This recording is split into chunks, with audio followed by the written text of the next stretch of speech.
Ağlamaktan gözyaşları kuruyan, beklemekten ümitleri tükenen, aç perişan köşelerde kıvranan insanların yaşamısın sen barış.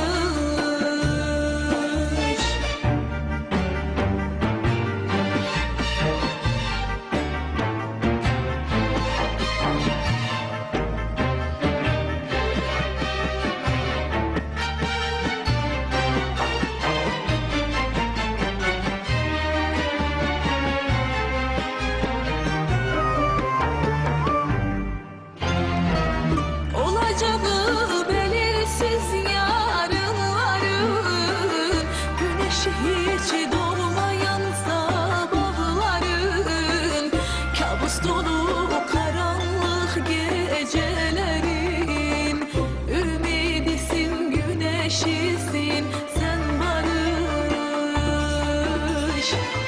Olacağı belirsiz yarınların, güneşi hiç doğmayan sabahların, kabus dolu karanlık gecelerin, ümidisin, güneşisin sen barış.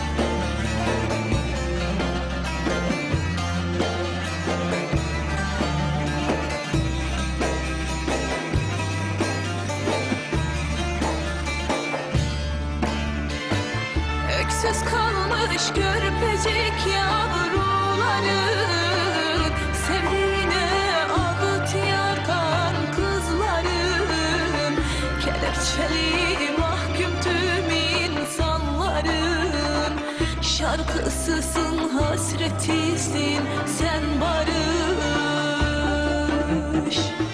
Öksüz kalmış körpecik yavruların, sevdiğine ağıt yakan kızların, kelepçeli mahkum tüm insanların, şarkısısın, hasretisin sen barış.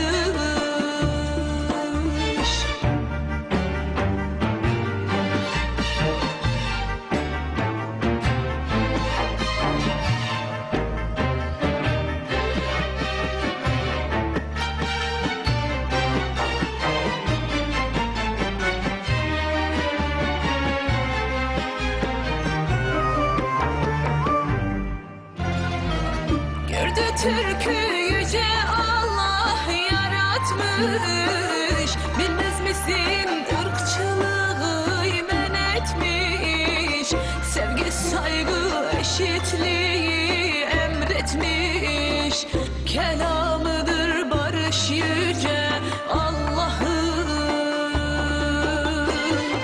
Gördü Türk'ü yüce Allah yaratmış, bilmez misin ırkçılığı men etmiş, sevgi, saygı, eşitliği emretmiş, kelamıdır barış yüce Allah'ın.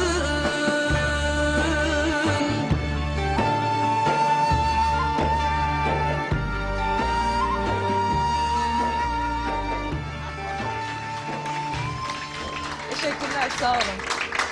Çok teşekkür ediyorum, sağ olun. Bu Elleriniz dert görmesin. eser, bu türkü, bu kelam 1000 kere de okunsa her gün zevkle dinlerim. Teşekkür Çünkü ediyorum. içeriği çok güzel. Güzel bir mesaj. Doğrudur. Özellikle ülkemize, Türkiye'mize yani güzel mesaj içerikli bir eser. Doğrudur. Bunun Doğrudur. yaratıcısı zaten bizim saygıdeğer dostumuz Fatih. Benim Eşim, dostum. eşim. Eşiniz. Yani öyle söyleyeyim. Şimdi Senin Fatih eşin, de- Senin eşindir. Sanatsal boyuta biz meslektaşız ama onun ayrı bir yeri var benim yanımda. Ya teşekkür ediyorum. Sağ Seviyorum, olasın. sayıyorum. Çok teşekkür ederim. Ona da selamlarımızı Abim gönderiyoruz. gibidir. Ben ya da kardeşim diyeyim. Fark etmiyor. O Ben ikinizin hani ben arasında- ondan büyük müyüm, küçük müyüm? Valla ikinizin arasına girmeyeyim ben. O sizin bileceğiniz Programdan bir şey. sonra reklam arası bir verek de bir saygıdeğer Fatih dostum, çok değerli biri, her zaman yanımda. Teşekkür Onu da çok ediyoruz, seviyoruz, sağ selamlarımızı olasın. gönderiyoruz. Peki Çok sen, güzel bir eser yapmış. Gerçekten güzel. İçeriği de çok güzeldir. Ben burada bir selam göndermek Gönder istiyorum. Az lütfen. önce sen gönderince aklıma geldi. Değerli kardeşim gazeteci Özgür Özgür Ötüş, Ya, valla iyi Umut oldu, biliyor, değil iyi mi? oldu. He. İzliyorsa saygılar. Valla onu, kendisine, ailesine selamlarımızı gönderirim. Buradan oraya kadar kucak dolusu selamlar, sevgiler. Annesini, babasını ellerinden öpüyorum. Bir de kendi aileme, kendi eşimin ailesini, hepsine tekrar, yani az da olsa, gerçi görüyoruz birbirimizi ama buradan selam gönderince Tabii başka oluyor, televizyonda biliyorsun. başka oluyor. Tabii. Bütün büyüklerimizin ellerinden öpüyorum. Allah Küçüklerin de gözlerinden öpüyorum. Teşekkürler diyorum. Sağ ol, sağ ol. Bu hafta, bu akşam bizim makyajımızı bundan sonra bizim böyle ekrana güzel